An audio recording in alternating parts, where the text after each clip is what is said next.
Member for Digomati Central. Thank you, Madam Speaker. Madam Speaker, thank you for giving me the opportunity to rise this evening to join this debate on this motion from Coover South. Unemployment, growing poverty, deteriorating living standards, wage freeze policy. I will leave that out, Madam Speaker. This debate has been ventilated since January. We've had a number of speakers on both sides contribute to the House on this debate. What I will focus on, Madam Speaker, is the plans to guide the country through these challenging times, because I think we have ventilated that, and I, being an internal optimist, want to explain to the country my plan as Minister of Sport and Youth Affairs, Member of Parliament for Digomati Central, what we have planned to move forward. As I said, this motion was laid in January. We had a number of speakers. When it was laid, I was not in the country at the time, Madam Speaker. I attended a youth conference in New York for the UN Youth Conference that was there. And while there, I was blessed and fortunate to meet with a number of other ministers who hold the same capacity as me in their various countries. And it was amazing to see how different countries have different configurations to this ministry. Youth and culture, youth and education, youth and health. A number of them had it similar to Trinidad and Tobago, youth and sport and youth, depending how you look at it. And in that conference, we were able to discuss, have many discussions, 3 or 4 days of discussion, sharing issues that we have in our countries, various countries, and how we develop plans to heal these situations that we have. And it was amazing to me, Madam Speaker, that a number of these issues that were brought in this motion is being seen in a number of countries throughout the world.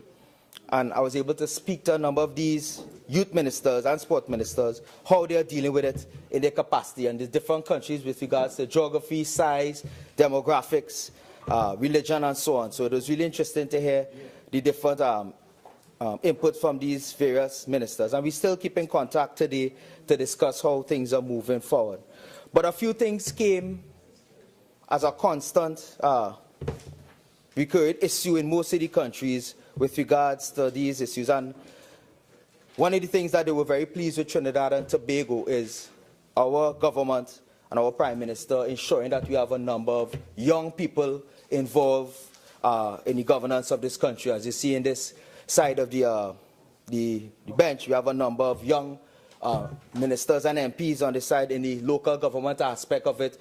On the boards that we install a number of young people in THA, in the councillors and so on. That is something that the countries that seem to have the least issues with these poverty and so on were able to do, especially in the Scandinavian countries, Australia and so on. They focus heavily on ensuring that young people get the opportunities to serve in the management of the country. A number of the other things that they discussed, which is similar issues that we have, is the implementation and the funding, but more so the monitoring of these youth policies. And this is something that we see, especially over the last 5 years prior to this government coming in. We would have had a youth policy which is expiring at the end of this year, Madam Speaker. When you look at it, I don't know if anybody in this House have seen it, but it's a 4- or 5-page document that was presented by the former ministry formed under that government, Youth, Gender and Child, or Child, Gender and Youth, whatever version that they may have had it, as they expanded the government to 10 more ministries than we have. However, that was not implemented, it was not monitored, and I'm pleased to say that I have a note in front of the Cabinet now as we speak to implement a new, proper youth policy for Trinidad and Tobago that will be launching this year and will be monitoring and ensuring that is implemented. One of the things that came up as well, Madam Speaker, which ties into this motion, was a lot of the leaders in these various countries were talking about how difficult it is to serve as a government minister or MP now in various countries. And when I speak to a number of my colleagues, and even on the other side, they say the same thing. This generation now, which to the extent I'm part of, is accustomed to instant gratification. Right? As you know, with technology, things happen right away. They want results right away. And it's going to become more and more difficult. One of the feedback that we got from that was it's going to get harder and harder because people want things done quicker, faster, and now. And I always tell people it's a marathon, it's not a sprint. We're here for 5 years and we're trying our best with the resources that we have, the situation that we have, to ensure that we work with the people of Trinidad and Tobago and ensure that we have no corruption and we deliver as fast as possible, but with good quality. And this is something that it seems that the opposition is, and value for money, seems to be fostering and rallying on, this instant gratification, and putting timelines on this government's deliverables and so on, as if it's an election tomorrow or next week. Right? We have a plan. We just launched our Vision 2030 last week, and we have a plan that we're moving forward with regards to that. We had a presentation for our budget at the beginning of this fiscal year, and we laid out a number of infrastructure projects and plans and policies that we have planned to launch this year, and we are barely halfway through the fiscal year. But you know, a lot of people want change and ask for change, but for some reason find it difficult to adapt to change. You know, people ask me all the time, as Minister of Sport in this time, Sport and Youth, especially knowing that the budget was cut, how we are able at the ministry to get so much things done. And just this week, I was discussing with our PS and the team there with regards to the live sport, and I'm not here to politicize, but my budget for this year is $300+ million. In the live sport, we still cannot account for $400 million, which we could have used to assist us with regards to the youth and the sports athletes in the country today. But it's something that we're looking into now, and hopefully we could get back some of that money soon so it could assist us with regards to us moving forward. But with regards to what the ministry is doing, as you know, we're working with the young people of Trinidad and Tobago. There's a program that we are trying to push with the youth aspect, is teaching and working with young people to be entrepreneurs, to get into entrepreneurship, right? A number of people going out there for jobs, they have CVs and stuff, but what we have found is a number of young people aren't taking risks. A lot of people depend on the government or the private sector to get a job. And we want to encourage young people to go out there and become entrepreneurs, to open new businesses and so on. And you would have seen last year for the first time, there was a program called Planting Seeds, which was a reality TV show similar to Shark Tank in the US, where we have businessmen who sit on a panel, and we have young people who bring ideas to these businessmen, and if these businessmen like the idea, they invest into the business, something that we saw in North America that's very successful. Well, we had a local version of it, of which the Ministry of Sport and Youth Affairs got involved in, where we saw a number of local businessmen from different aspects of businesses throughout Trinidad, different forms of businesses, sitting on in a panel, and young people coming up with apps, with agricultural projects, with different business ventures and so on, and these businessmen invested in it. But more importantly, the ministry got involved because we wanted to encourage young people to ensure that they don't always be looking for employment, that they could go out there and be entrepreneurs on their own. So that's one of the ventures that we did last year, in the last fiscal year, with regards to working with the young people to become entrepreneurs. We've been working with the Ministry of Education and attended the Junior Achievement. I've been working with Junior Achievement. A number of us here is aware of Junior Achievement, which is a program where they foster and they work with young people to come up with business plans and to come up with a project at the secondary school level. And the Ministry of Education, the Ministry of Labour, and myself attending the graduation, and we've committed to work with Junior Achievement, which has been around for several years, to invest in that program, to see young people get into the concept of doing marketing plans, business plans, and so on. So again, working on with the young people of Trinidad and Tobago to become entrepreneurs. We're also working on a youth entrepreneurship competition ourselves, where we're going to be launching within the next few months, where again we're going to encourage young people from the schools to do a competition where they open businesses and so on, and they get rewards for that. So again, working with the young people. At our youth facilities, the St. James Youth Facility sat down there for several years, not being used, and a number of other facilities weren't being used. They weren't having any programs. And the ministry has started putting programs at these youth facilities. In fact, for the first time, we have teamed up with UTT, where they're actually going to have certification for young people going through programs there, which will assist them with their CVs and their resumes so they could get better jobs and to learn as well entrepreneurship. We've been working with the young people at Presto and Chatham, where, as you know, those are our youth camps. And again, those also will be working with UTT to have proper programs for job training and validation.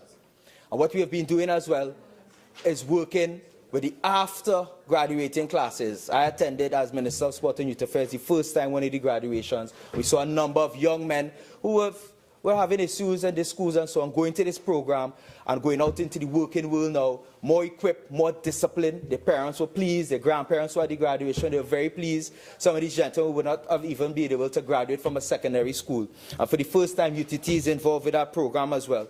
But more importantly, Madam Speaker, we are working with these young people to get jobs after. So there's after the graduation programs that we work with various ministries and the private sector to ensure that these young men are cushioned when they're going out in the job market. And so far, it's been working very, very well. So apart from working with the young people with regards to training and ensuring that they're ready for the job market and becoming entrepreneurs, we're also working on the other side of sport with the sports tourism. And as you know, we have a number of students at UTT, and I was the first Minister of Sport actually to attend UTT Department of Sport. And they have a number of students that graduate from this facility with degrees in sports management, sports administration, sports science, and so on, and they can't get any jobs. Same thing as UWI. For the first time, UWI is also going to be opening a faculty for sport as well. But more importantly, they're going to be offering sports tourism classes for the first time in Trinidad and Tobago, and it's something that we're very, very excited about. But with regards to sports tourism, there are a number of events that we have planned and working with all the NGBs for the first time. You would have seen we worked with ASAT to host the Carifta 2019 swimming meet, which will be coming up, which is going to be attracting a number of countries throughout the region. We're working with the NTAs to host the 2020 track and field Carifta as well. Later on this year in June, July, it's going to be the biggest aquatic meet in this hemisphere, the CC-CAN. It's going to have swimming, diving, synchronized swimming, and water polo. The TTFA is going to be hosting the Women's CONCACAF Under 20 later on this year again. More than 15 countries coming here as well. For the first time, we're going to be hosting the Grand Prix of Volleyball, which is similar to the World Cup of Volleyball. It's going to be hosted here as well. The Elite Pan Am Cycling Meet is going to be hosted here this year. So there's a number of international events that we're bringing in within the next 12 months are going to be assisting us. We're going to have a number of countries. CC-CAN alone is bringing in 28 countries, 1,000 plus athletes are going to be here. And as much as 2,000 fans are going to be attending there, Madam Speaker. 1,000 more than they brought. Earlier this year, Madam Speaker, you would have seen just a few months ago, pushing with the sports tourism to encourage taxi drivers, hotels, tour guides, and so on, vendors to get jobs and to have sales. We hosted the International Hockey Tournament at the Hockey Center, where we saw a number of countries from Japan, from Switzerland, from Canada, from the US, from Mexico, and so on being here. We just recently completed, for the first time, hosting an ITF tennis tournament. We hosted a number of countries here as well. So again, we're doing our part, Madam Speaker, to work with the sports tourism aspect of it. However, what we are finding the difficulties, and it's something that we're going to work on, is lodging. Right, a number of these countries come here, and the closest, as you know, the Couva area, the Salt area, the Brian Lara, and so on, is where the center of sport, and we want to push that as the jewel of sport for the Caribbean region.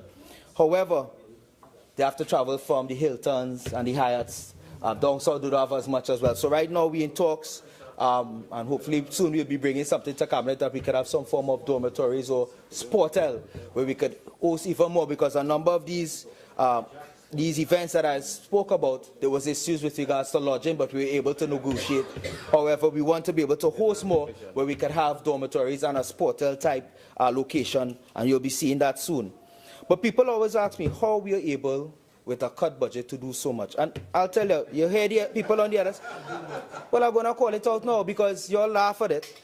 And I know you politicize everything. I think people are starting to wonder if you'll have something personal with Mr. Lara. And I'll get to that, because not only the Brian Lara Stadium was left there for 10 years, Madam Speaker, 5 years under them, right? It was 95% completed. In the past 5 years, Madam Speaker, it went down to 70%. Millions of dollars of equipment was stolen, Madam Speaker, from this location.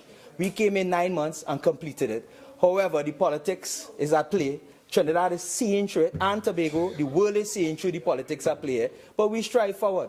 Madam Speaker, there were 4 national centers that was part of Mr. Manes and Mr. Boyne's plan. We know the history of that. The former government came in and started these projects. Some of them were as low as 40% completed, Madam Speaker. We came in there, we could have played the same politics. There were issues with some of those locations. We didn't rah-rah make any issues with them. We completed them because we are focused on the young people and the athletes. We're not there to politicize, but there are certain people who think that twisting and that kind of politics will continue to play and win elections. If that's the way, let them go ahead. We continue to strive forward.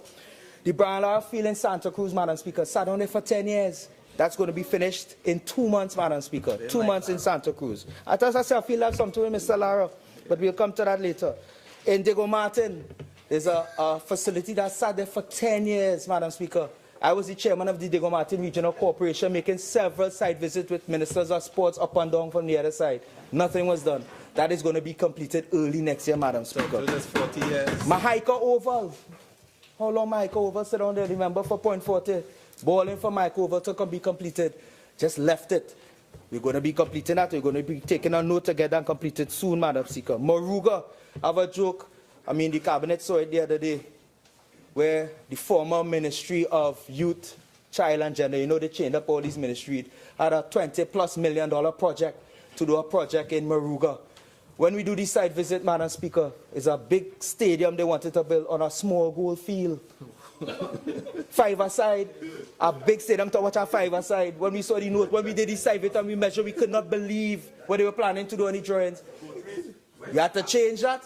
And we're going to, there's a cabinet note with that, Madam Speaker. We have to change the venue. So there are a number of things, Madam Speaker, that we're doing in terms of construction and sport. The Moruga Stadium, we are now looking, there's a note in front to build a proper place with a proper playing surface there, Madam Speaker.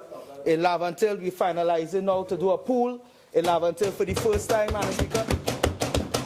Madam Speaker, my colleague here from La Hoqueta Talparo, we completed a field and a facility, a pavilion in Brazil, and La Hoqueta for him under this period, right? In St. James, as I just spoke, the youth facility sat there for how many years? We came in there and completed it. And that's why I'm telling you, people are asking, how are we able in sport to do so much? And the reason why is, there's no mismanagement, Madam Speaker. The money is there and being used for what it's there for, and we continue to do that. And I could speak under my portfolio, what I heard the member from Oropouche East talk about is either corruption and incompetence. And I could talk on my behalf as Minister of Sport and Youth Affairs. There's no corruption in the Ministry of Sport anymore, thank God. And you're seeing competence with the delivery of these projects that I just mentioned on time with no issues. In less than 90 months, these projects will be completed and have started and be done. So, Madam Speaker, this has been ventilated for a very long time. Since January, we've been speaking on that. In Diego Martin Central, as I'm the MP, there's a number of projects that is creating employment for young people. You remember for St. Anthony's is working with us with a fantastic community center, the Four Roads area, which is going to be completed this year, employing a number of young people. But when it's done, the programs that it's going to have in that community center with job skill training and so on is going to help the young people of Trinidad and Tobago. The senator in charge of agriculture in the Cocorite area, we're now finalizing the launch and the opening of the fishing depot that he just completed in Cocorite, which is a fantastic new jetty that is launched. A number of young people were hired at that facility, so jobs were done there. My colleague for St. Joseph is going to be bringing a note soon to do a health center for the first time in Diamond Vale. We're working closely with him with that. That is going to be started this year as well. And there are a number of other projects in Diego Martin Central that will have in jobs. So when they come here and talk about their unemployment and their jobs, I come here to speak about the positives and what I as Minister of Sport and Youth Affairs is doing, what my colleagues are doing in their various capacities to ensure that there are jobs, that young people have opportunities for work and opportunities to learn. And this government here is about the young people and working to ensure that we do our best with the little that we have to diversify Trinidad and Tobago in a way that we could depend on other things rather than oil and gas. Madam Speaker, I thank you for your time.